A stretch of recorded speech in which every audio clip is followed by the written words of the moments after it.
Warahmatullahi wabarakatuh. Salam sejahtera, Om Swastiastu, salam budaya, salam kebajikan. Saya Putri Lestari dari Prodi Pendidikan Bahasa Indonesia Universitas Nahdlatul Ulama Blitar. Mengenai pencetusan dari Kemendikbud, bahwasanya yang bertajuk Merdeka Belajar. Di sini Merdeka Belajar merupakan kegiatan yang menyenangkan pada lingkungan pendidikan, di mana pendidik dan murid sekaligus elemen-elemen yang lain itu dituntut untuk melakukan kegiatan secara menyenangkan.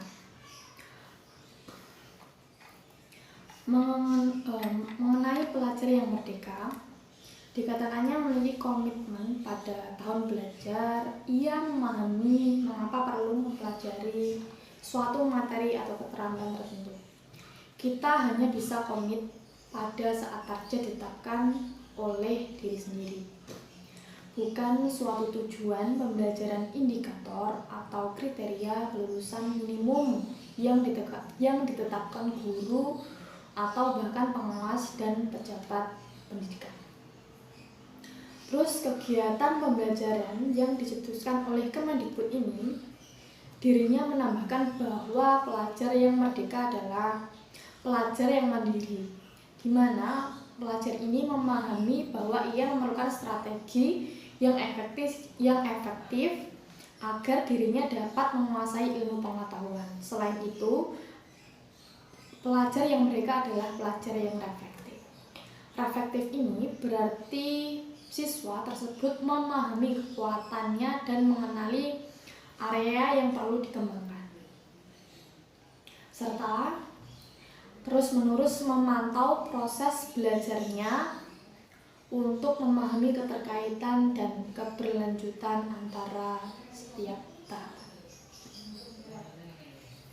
Nah, pelajar yang merdeka tentunya membutuhkan guru yang juga memiliki kemerdekaan. Menurut saya, yang memiliki guru yang memiliki otonomi penuh terhadap anak didiknya. Kemerdekaan guru inilah yang menjadi dasar perubahan bagi peserta didik. Bagi guru yang selama ini telah berada di zona nyaman, tentu akan sulit untuk berubah dan melakukan perubahan. Tak jarang guru juga harus berefleksi. Umpan balik dapat diperoleh dari peserta didik agar kegiatan belajar mengajar tidak terhambat.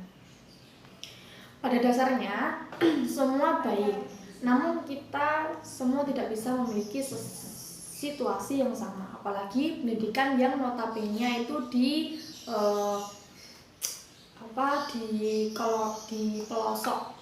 pelosok daerah itu. Padahal di sana para guru dan murid menginginkan yang sama untuk perubahan-perubahan yang dicetuskan oleh Kemendikbud itu. Tapi mereka tidak akan sampai seperti itu. Maka situasi ini hanya bisa dilakukan ketika universitas itu berada dalam satu ekosistem yang memang sudah siap untuk menjawab keputusan itu semua. Tapi universitas kami belum bisa seperti itu, dan dia perlu didorong oleh semua pihak agar sampai ke suatu situasi seperti itu. Karena kita mau mendatangkan dosen atau pengajar dari luar maupun fasilitas, pada dasarnya universitas itu tetap membutuhkan biaya. Siapa yang mau membantu itu? Pemerintah memberikan berapa? Donatur memberikan berapa?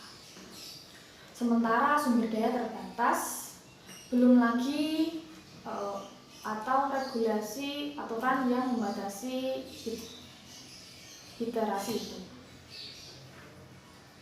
Terus bagaimana pihak pemerintah bisa menjamin bahwa sumber daya di luar sana bisa memberikan kontribusi dan mendukung universitas itu untuk menjawab semua konsep yang dicetuskan oleh Kemendikbud itu.